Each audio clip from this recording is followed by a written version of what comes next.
오늘 이 시간에는 은혜 언약 17번째 시간으로 내 피로 세우는 내 언약이니 라는 제목을 가지고 본문 말씀인 누가복음 22장 19절로 20절 말씀을 통해서 하나님께서 저와 여러분에게 주시는 말씀 함께 나누도록 하겠습니다.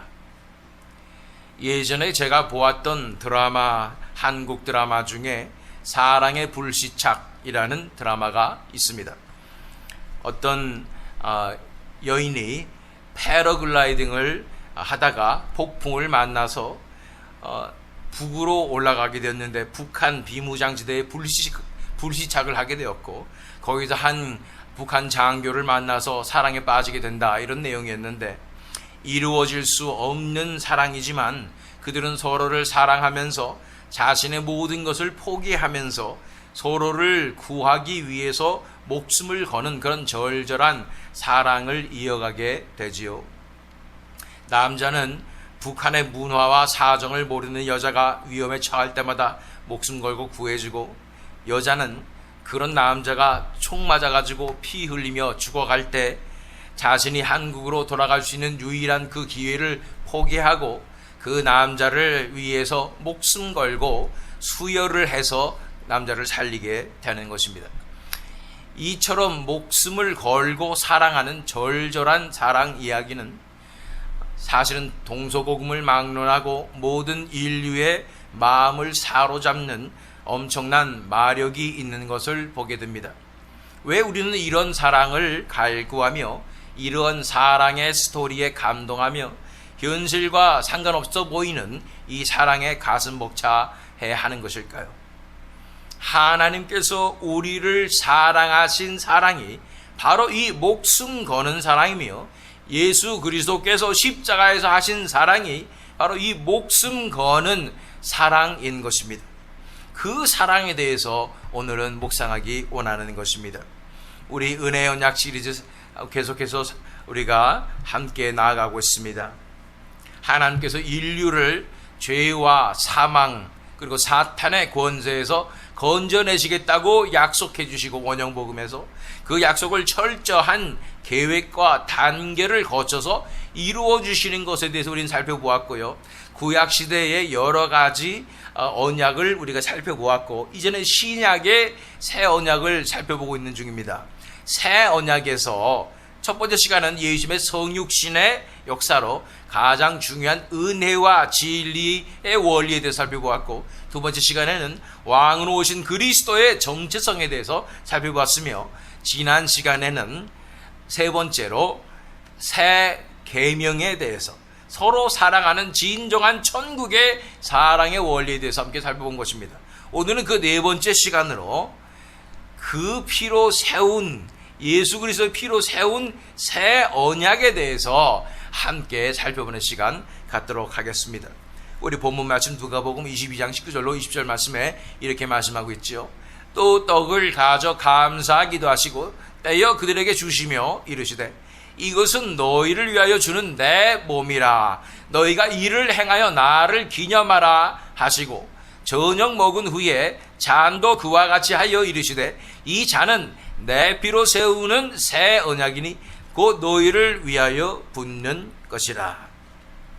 이 장면은 예수님의 최후의 만찬의 장면이자 또한 제자들에게 성찬식을 제정하시는 장면이지요.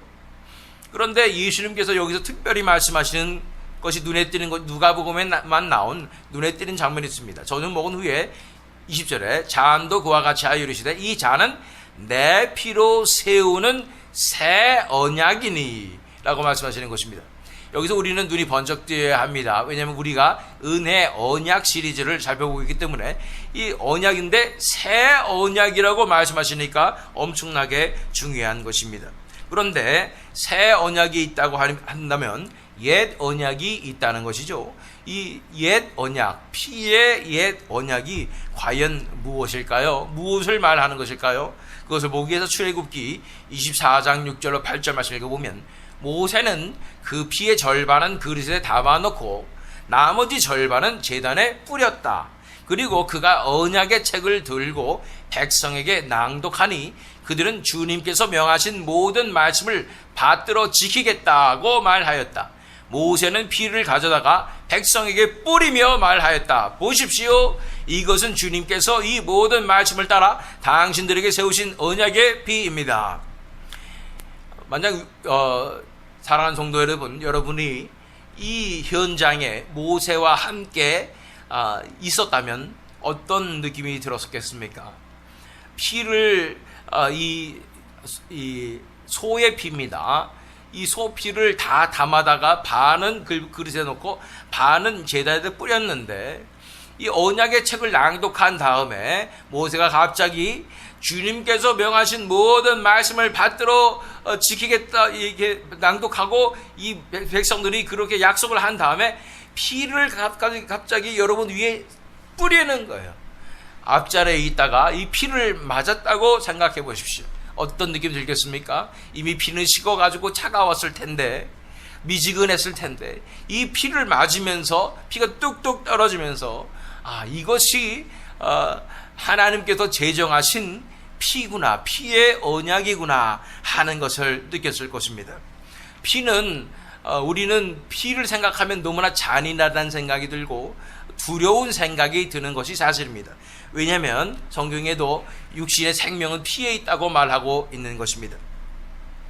이 피는 굉장히 중요한 것임에 대해서 우리는 수차례 살펴본 적이 있습니다. 피의 역사의 흐름이 성경에 계속해서 진행되고 있는 것입니다. 처음에 아담과 하가 범죄하여서 무화과 나뭇잎을 치마로 만들어 가지고 그렇게 입고 있었을 때 하나님께서는 가죽옷을 지어 입히셨죠. 그 가죽옷을 지어 입히기 위해서는 무엇이 피를 흘려야 됩니까? 어떤 동물이 피를 흘려야 하는 것입니다. 누군가는 피를 흘려야 되는 것입니다. 아벨이 제사를 드렸을 때 양을 잡아서 제사를 드렸죠. 양도 피를 흘려야 되는 것이죠. 그런데 아벨 자신도 가인에 의해서 목숨을 잃게 됐는데 그곳에 그 땅에 피가 흘려진 것입니다. 그것에 대해서 성경은 의인의 피가 흘려졌다고 말하고 있는 것입니다. 또 우리 잘 아다시피 모세, 또 아브라함과 모세가 경험했던 이 할례의 의미도 바로 피를 흘리는 것이 있었음을 우리는 살펴보았습니다. 이것이 다 피의 언약의 역사인 것입니다. 피의 희생으로 은혜가 부어지는 것입니다. 그럼 그 원리가 무엇이냐면, 하나님 나라의 정의는 무엇이냐면, 하나님 나라의 공의는 무엇이냐면, 그냥 공짜로 은혜가 부어지는 것이 아니라 누군가는 희생을 해야, 누군가는 피를 흘려야 다른 이들에게 놀라운 하나님의 은혜가 부어지는 것이 하나님 나라의 정의이고 하나님 나라의 원리라는 것입니다. 그냥 하나님께서 무한정 은혜만 부어주시는 것이 아니라 하나님 나라의 정의는 누군가가 대신 희생해주고 대신 아파주고 대신 피를 흘려줬을 때 다른 사람들에게 놀라운 은혜를 베풀어 주는 것이 하나님의 법칙이라는 것이에요. 이쯤 되면 이 성경의 역사는 피의 역사가 아닌가, 또 기독교는 피의 종교가 아닌가라는 생각이 듭니다. 비록 어감이 좋지는 않지만 사실입니다. 피의 종교 그러면 뭔가 공격적이고 너무 레디컬하고 급진적이고 이런 생각이 들지 않습니까? 극단주의적 다른 종교를 떠올리게 하는 것이 피의 종교다 그러니까. 그런데 다른 종교들과 차이점이 있다면, 다른 종교는 다른 사람의 피를 흘리기 때문에 피의 종교라고 불리거나, 아니면 자기 자신을 위해서 고행을 하는데 피를 흘리고 이러기 때문에 피의 종교라고 불릴지 몰라도, 기독교는 자기의 피를 다른 사람들을 위해서 흘리는 것이 기독교의 피의 종교로서의 모습이라는 것입니다. 어쨌든 이 피의 언약의 흐름을 보게 되었을 때 그 원리는 무엇이냐면, 이 피는 지키지 않으면 죽는 그런 언약이라는 거예요.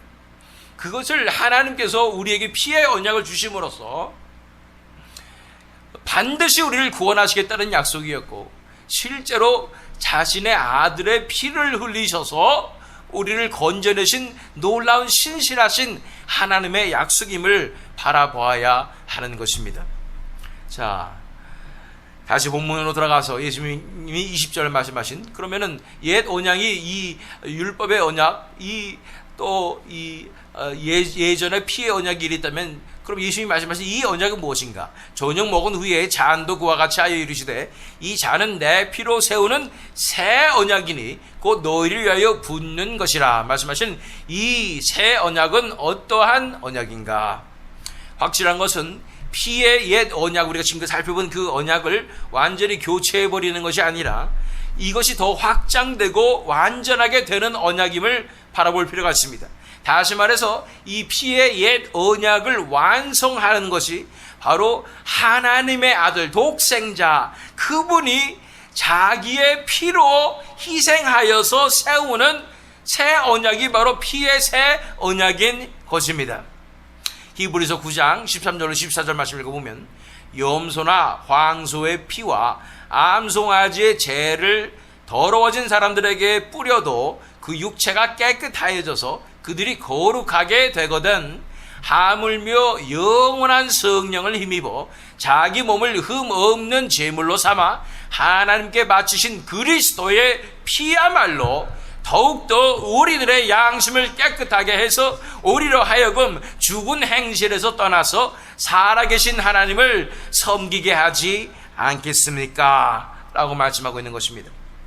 피 흘림의 희생을 통하여 하나님의 은혜가 부어지는데 예수 그리스도께서 스스로가 피를 흘리는 제물이 되셔서 자신을 내어 주심으로 자신의 피값으로 독생자의 몸값으로 인류의 역사를 통틀어 하나님께서 택하신 모든 자들의 죄값을 다 치러내시고 그들을 죄로부터 죽음으로부터 그리고 사탄의 권세로부터 자유케 하시는 것입니다.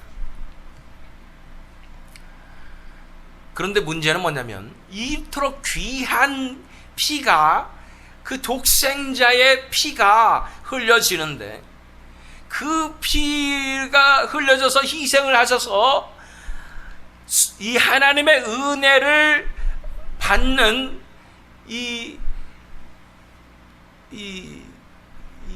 놀라운 축복을 받아 누리는 대상은 죄인들이라는 거예요. 아무런 자격이 없는 죄인이라는 것입니다. 이것이 정말 말도 안 되는 얘기입니다. 이것을 우리는 당연히 예수님이 나를 위해서 돌아가셨으니 정말로 놀라운 이야기고 기쁜 소식일 수밖에 없다. 그래서 복음입니다 라고 그렇게 받아들일지 몰라도 이것은 그렇게 당연한 이야기가 아닙니다. 왜냐하면 우리 한 사람 한 사람은 다 자격이 없는 자들이기 때문인 것입니다. 우리가 자격이 있습니까? 그래도 나는 뭔가 되기 때문에 하나님이 나를 택해 주신 것이 아닌가? 성경에는 절대로 그렇게 얘기하고 있지 않습니다. 그냥 하나님께 나를 택해 주신 것은 우리가 이해할 수 있는 전적인 하나님의 은혜라고 말씀하는 것입니다. 내가 어때서 택하신 것이 아닙니다. 오히려 내가 어떠함에도 불구하고 택하신 것입니다.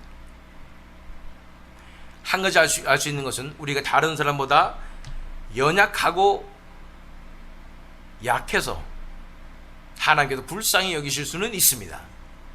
만약 하나님이 우리를 택해 주셨다면 우리는 다른 사람보다 더 연약한 존재일 수도 있다는 것입니다.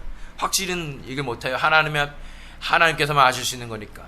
그러나 패턴을 봤을 때 형제들아 우리를 택하심을 보라.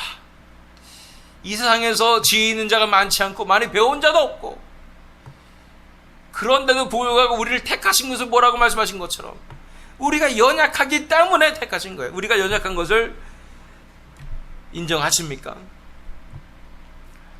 내가 크리스찬으로서 살면서도 예수님 믿는다 하면서도 일주일간 삶을 살면서 예수님 생각을 몇 번이나 했는가?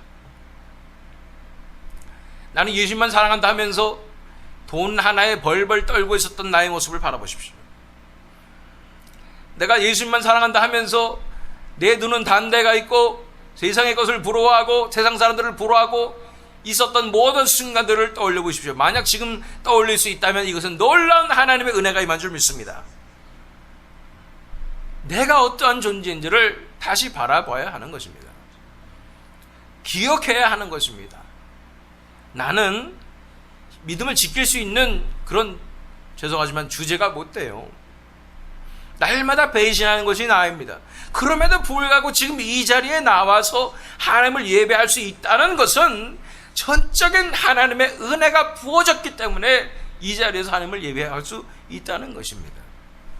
그런데 내가 당연히 하나님을 예배할 수 있는 자처럼 나와서 그런 마음으로 나온다면은 예수님께서 치르신 이 희생이 얼마나 큰신지를 이해하지도 못하고 깊게 깨닫지도 못하는 상황이 된다는 것입니다. 우리 자신을 돌아보기를 원합니다. 나는 얼마나 조삼모사라고 얘기하죠. 아침에 다르고 저녁에 다른 사람인가. 얼마나 나는 쉽게 하나님을 잊어버리고 배신하는 사람인가. 한마디로 말하면 이걸 다 종합하면 무엇입니까? 나는 얼마나 연약한 존재인가. 나는 하나님을 사랑한다고 사랑할 수 있는 그런 능력도 없고 자격도 없는 존재인가 라는 것을 알게 된다면, 이런 나를 왜 하나님은 사랑하셔서 자기 아들의 목숨값으로 나를 건지시는가, 왜 이렇게 구원하기 힘든 나를 끝까지 코를 깨어가지고 질질 끌고 천국의 길로 지금 인도하시고 계시는가 라는 의문에 빠지게 되는 것입니다.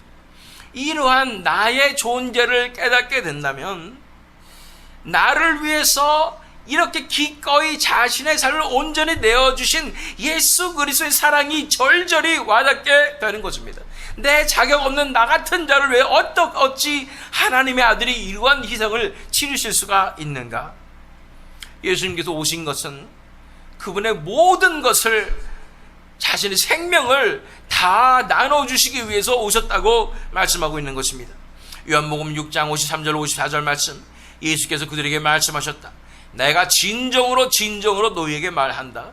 너희가 이 인자의 살을 먹지 아니하고 또 이 인자의 피를 마시지 아니하면 너희 속에는 생명이 없다. 내 살을 먹고 내 피를 마시는 사람은 영원한 생명을 가지고 있고 마지막 날에 내가 그를 살릴 것이다.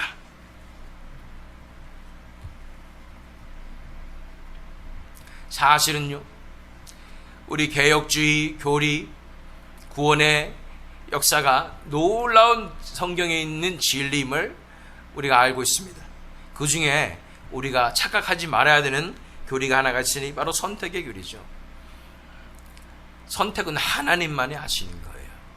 나는 당연히 선택받았다 하고 그냥 그를 당연한 건 줄 알고 받고 있으면 하나님께서 선택하신 그 사랑을 깨닫지 못하는 것입니다.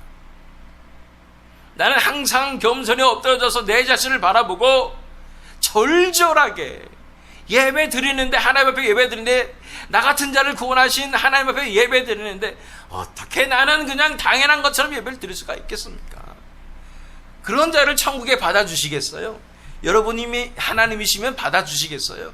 고만주도 모르고 그냥 당연한 것처럼 그렇게 있는 그 예배를 하나님께서 받아주시겠냐는 거예요.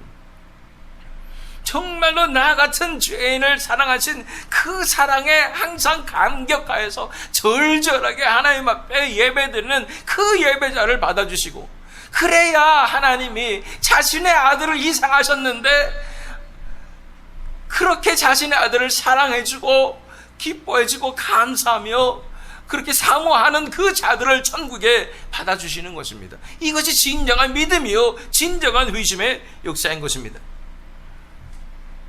자, 예수님의 표현을 보세요. 내 살을 먹고 내 피를 마시는 사람은 영원한 생명을 가지고 있고 마지막 날엔 내가 그를 살릴 것이다. 그래서 우리가 주목해야 할 것은, 예수님은 그분의 당신의 피를 마시도록 나눠주신다고 표현하신다는 것입니다. 왜 마신다고 표현했을까요? 그래서 로마 제국에서 초대교회 기독교를 핍박할 때에 이 종교는 사람의 살을 먹고 피를 마시는 아주 잔인하고 미개한 종교라는 구실로 공격하고 엄청나게 박해를 했습니다. 물론 가톨릭에서 화채설 이래서 정말로 예수님이 살을 먹고 피를 마시는 거다 이렇게 하는다면 이런 공격을 받을 수도 있을 것 같다는 생각이 들긴 합니다. 그러나 이건 알아야 될 것은 예수님께서 이 말씀하신 것은 물리적인 것이 아니라 영적인 것이죠. 예수님의 살을 먹고 피를 마시는 것은 영적인 의미이며 예수님께서 자신에게 나오는 자들에게 생명을 나눠주시고 그들을 구원하시는 것이, 믿음으로 나오는 자들을 구원하시는 것이 이것의 의미죠.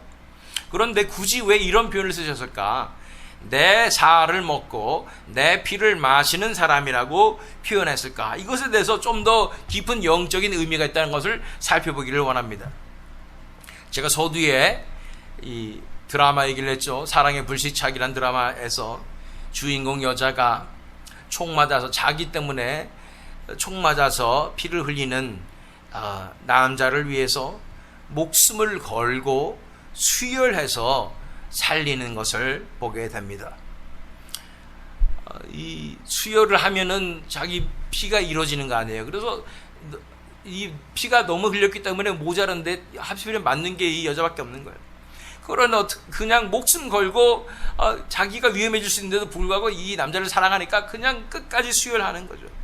그 결과 이 남자는 살아나게 되는데 그 남자의 혈관에 그 여자의 피가 흐르게 되고 그 혈관 안에서 그들은 정말로 사랑으로 하나 되는 것 같이 되는 것입니다. 예수님께서 내 피를 마시라고 말씀하실 때 그 말씀이 이런 의미인 거라고 생각이 듭니다. 예수님의 피를 나눠주시는 것이고 그 결과 예수님의 피가 우리 혈관에 흘러서 예수님 피 안에 있는 그 생명력으로 우리가 살아가게 되는 것입니다. 우리는 다 불치병에 걸린 자들이죠.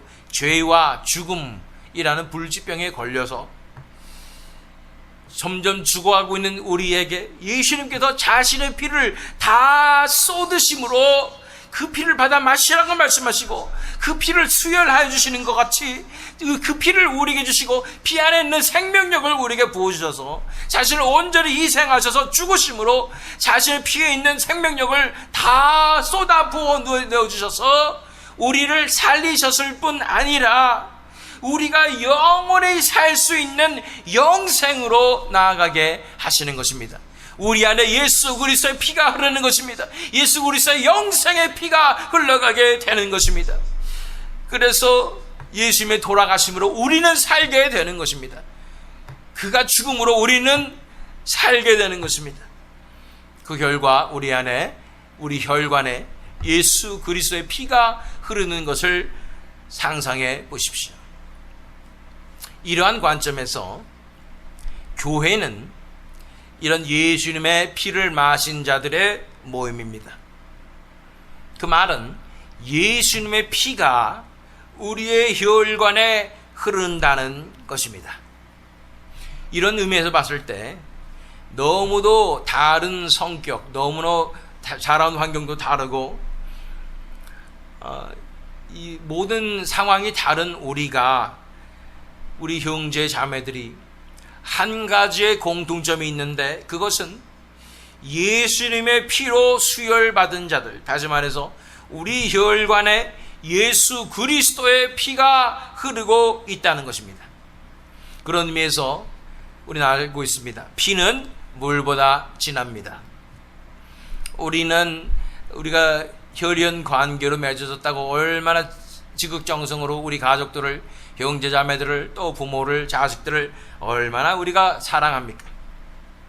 그러나 예수님께서 누가 내 형제고 누가 내 어머니냐, 하나님의 뜻대로 행하고 또 예수를 믿는 그 자들이 바로 내 형제요 자매요 모친이요 라고 말씀하신 것처럼 우리가 진정한 혈연 관계가 되었으니 바로 예수 그리스도의 보혈이, 그 피가 우리의 혈관에 흐르는, 그래서 그것으로 인하여 우리는 하나가 될 수 있다는 것입니다. 그 생명력 때문에 우리는 살아갈 수 있을 뿐 아니라 그 천국의 원리인 예수님의 사랑이 우리 가운데 부어져서 예수님의 사랑으로 서로 사랑할 수 있게 되는 것입니다. 고린도전서 10장 16절 말씀 읽겠습니다. 우리가 축복하는 축복의 잔은 그리스도의 피에 참여함이 아닙니까? 우리가 떼는 빵은 그리스도의 몸에 참여함이 아닙니까? 그래서 성찬식의 의미가 너무나 중요한 줄 믿습니다. 우리가 예수의 생명을 나눠 먹고 나눠 마신 한 피로 맺어진 형제들이라는 의미를 가지고 있습니다. 그렇기에 우리가 교회에서 그냥 같은 교회 다닌 사람이라고 형제자매라고 부르는 것이 아니라 정말로 우리 피에 같은 피가 흐르는, 예수 그리스도의 보혈이 흐르는 내 가족이기에 진심으로 사랑하는 마음으로 형제자매라고 부르게 되는 것입니다. 직분으로 집사님, 장로님, 권사님, 목사님, 전도사님, 선교사님 이렇게 부르는 것이 중요한 것이 아니라 정말로 그 형제 자매라고 부를 수 있는 한 가족이 되었다는 그 정체성이 얼마나 소중한지요. 한번 옆에 있는 형제 자매들을 보십시오. 정말로 한 피로 맺어진 형제 자매라고 믿어지십니까? 같은 피가 흐르고 있는 가족보다 더 소중한 형제 자매임을 느끼실 수 있습니까? 이러한 새 언약에 참여하는 우리 모두가 되기를 원합니다. 우리 안에 예수 그리스도의 피가 흐르는데 그 전에 있었던 우리 안에 불순물이 가득한 오염된 우리 자신의 피가 남아있어서 그 예수님의 보혈을 밀어내고 아니에요, 내 마음대로 할 거예요, 나는 내 인생 잘 사는데 왜 예수님이 이러세요? 라는 것이 아니라 온전히 내 안에 그리스도의 생명의 보혈만 흐르도록 내 자신을 온전히 내어드리고 이 새 언약으로 온전히 헌신하여 나오는 우리가 되었으면 좋겠습니다. 우리 안에 들어온 예수 그리스도의 보혈은 결코 정체되거나 점점 소멸되는 것이 아니라 그 생명력으로 우리 안에 있는 이 불순물 같은 우리 자신의 피를 정화시키시고 온전히 예수 그리스도의 보혈과 연합되게 하여 주셔서 우리 안에 생명력이 우리 혈관에 가득하게 하시는 그 놀라운 변화의 역사를 이루고 계시는 줄 믿습니다.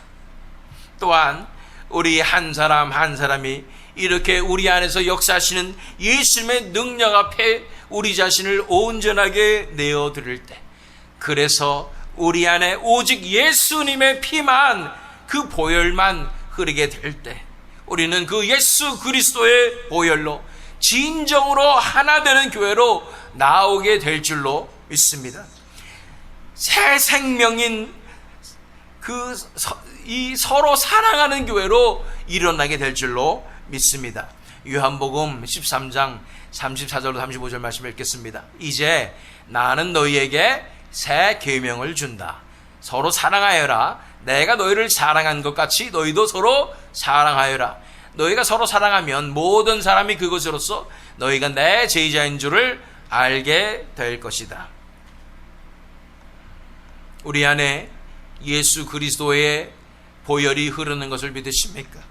더 이상 예수님의 보혈의 역사를 방해하지 말고 나를 정화시키시고 나를 정결케 하시고, 그래서 내가 내 고집을 꺾고 온전히 예수님께 맡겨드릴 때 그 예수님과 온전히 연합되듯이 예수님의 생명력으로만, 예수님의 생명으로만 우리가 예수님과 온전히 연합되어서 내 안에 결국은 그래서 예수 그리스도의 생명의 보혈만 흘러 넘쳐서, 그래서 우리가 하나하나 다 그런 삶을 살아내서 보혈로 하나 되어서 하나님 나라의 진정한 사랑과 하나됨의 역사, 그리고 예수 그리스도의 보혈의 권능과 능력과 생명력을 드러내므로 온 땅 가운데 하나님의 나라의 영광의 빛을 비추시는 저와 여러분 되시기를, 또한 이 새믿음 잠록이 되기를 예수 그리스도의 이름으로 축원합니다.